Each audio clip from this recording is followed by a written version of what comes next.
All right, so here we're looking at the BTC 2-month RSI. I figured out some very interesting things I have not seen any other person point out.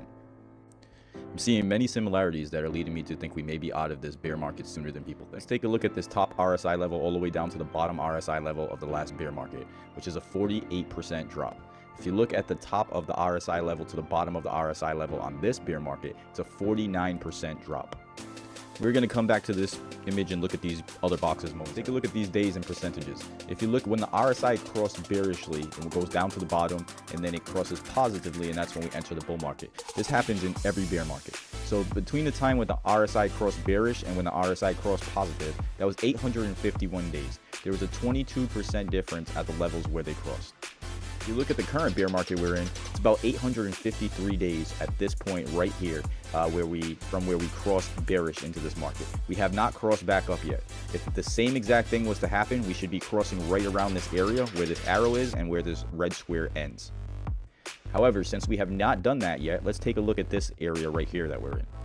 Let's see if we see any similarities. So take a look at the top of the RSI level all the way down to the initial bottom of the RSI level. We have 426 days and a 49% drop. This is what the last bear market looked like.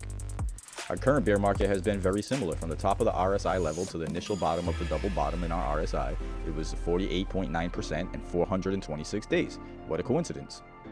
Our current bear, remember this 426 number. From the first initial bottom of the RSI to where we are currently is 426 days on this 2-month chart.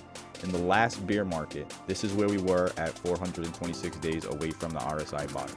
It was 15.8%. In the current bear market, from the initial bottom to right now, we're 426 days away, and it's 14.5%. Guys, how close is this? You cannot make this stuff up, I tell you.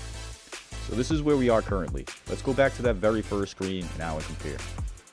I told you we would talk about these other numbers. Let's talk about this 7%. As you can see, you have an arrow here and you have an arrow exactly where we are right now. These two places are similar time frames in the chart. They're both 426 days away from when we initially hit our RSI bottom.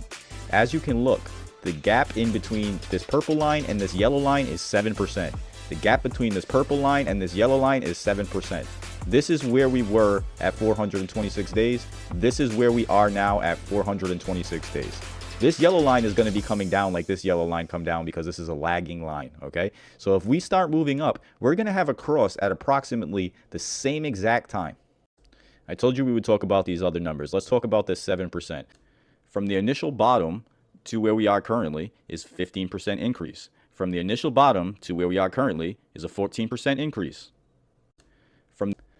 From where we're at right now, 426 days later, there's a 7% gap in between these two lines. From where we were 426 days after the RSI bottom, there's a gap of 7% in between these two lines. These patterns may not match exactly, but these numbers definitely rhyme. From the top of the RSI level to the bottom of the RSI level in the last bear market, we have a 48% drop. From the top of the RSI level to the bottom of the RSI level in this bear market, we have a 49% drop. From the initial bottom of the RSI level to 426 days later, we have a 15% increase. From the initial bottom of the RSI level to 426 days later, where we at right now, we have a 14% increase. This right here is where we were right here. If this turns up, I expect a lot of bullish momentum to come. And remember, this is not financial advice. I'm just some guy that quit his job to do crypto trading, making money by seeing things like this in the chart and trying to predict the moves that are going to happen in the future. My channel has been pretty accurate. I want you to use that for ideas and basis. But please take some time, validate, verify this information that I tell you, and see for yourself.